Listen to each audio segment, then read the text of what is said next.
Hi guys, I am here with daily use English speaking practice sentences. These are very common sentences which use in our daily life. इसी प्रकार के sentence हम अपने conversation में use करते हैं. तो यदि आप भी इसी प्रकार सेंटेंसेस के थ्रू इंग्लिश सीखना चाहते हैं तो प्लीज़ सब्सक्राइब कीजिए पंकज इंस्टीट्यूट ऑफ इंग्लिश तथा इसे ज़्यादा से ज़्यादा लाइक और शेयर करिए. देखते हैं फर्स्ट सेंटेंस हमारा लिखा what kind of. We use this phrases like. कई बार हम इस पर पूछते हैं what kind of person is he. वह किस प्रकार का आदमी है. तो व्हाट काइंड ऑफ किस तरह का या किस किस्म का, इसका हम यूज कर सकते हैं. What kind of person, what kind of study, what kind of newspaper, what kind of animal. इस प्रकार से हम कुछ भी यूज करके इसका यूज करते हैं. कई बार हम ऐसे बोलते हैं कि अभी भी समय है, यदि आप कुछ करना चाहते हो तो कुछ करो. तो अभी भी समय है, कुछ करो. There is still time to something. इस प्रकार से हम यूज करते हैं. कभी कभार आपने देखा होगा हम ऐसे बोलते हैं कि वह अपनी दुनिया में खोया है. He is engrossed in his own world. वह अपनी दुनिया में मगन है और अपनी दुनिया में खोया हुआ है. हम यहाँ पे और भी कुछ अलग करके भी बना सकते हैं. He is engrossed in his study. वह अपनी पढ़ाई में खोया है. He is engrossed in his mobile. वह अपने मोबाइल में खोया हुआ है. In this way you can make other sentences also. He is engrossed in his own world. How did you like the food?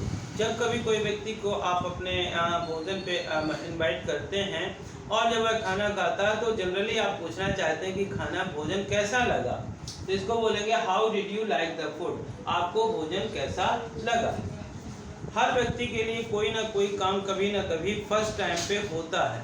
यदि हम ये कहना चाहते हैं कि यह मेरा पहली बार है तो बोलेंगे this is my first time. This is my first time. जब एक व्यक्ति चला जा रहा था, दूसरे व्यक्ति का उसको धक्का लगा तो उसने उस व्यक्ति को रोक करके पूछा what if I had fallen.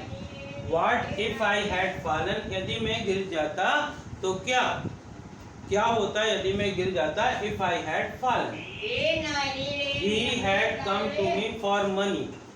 जब कोई व्यक्ति आपके पास आता है और आप कोई व्यक्ति पूछता है वह क्यों आया था, आप बताना चाहते हैं कि वह मेरे पास पैसे के लिए आया था तो बोलेंगे he had come to me for money. इस प्रकार से.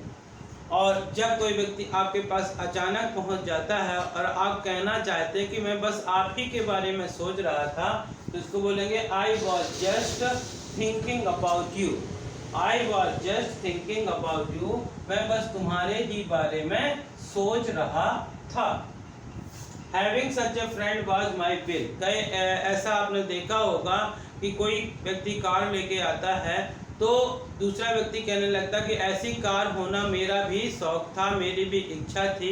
इसी प्रकार यदि आपके पास कोई फ्रेंड है या कोई दोस्त है उसको देख करके आप कहना चाहते हैं कि ऐसा दोस्त होना मेरी दिली इच्छा थी.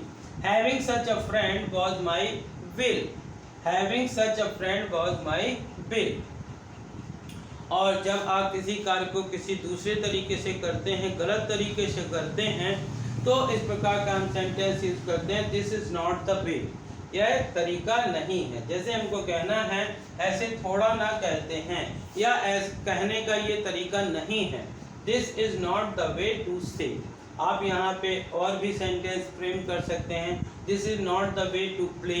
This is not the way to write. This is not the way to speak. So in this way you can frame other sentences also. So dear friend, if you practice these kind of sentences then you can speak English fluently. I hope कि आपको इस प्रकार के ये sentences पसंद आए होंगे. यदि आपको पसंद आए हो, कोई भी सेंटेंस अच्छा लगा हो तो प्लीज़ इसे ज़्यादा से ज़्यादा लाइक करिए, शेयर करिए. और यदि आप चैनल के लिए नए हैं तो प्लीज़ इसे सब्सक्राइब करिए, बेल आइकॉन को प्रेस करिए ताकि इस प्रकार की वीडियो आप तक पहुंच सके. Thank you for watching.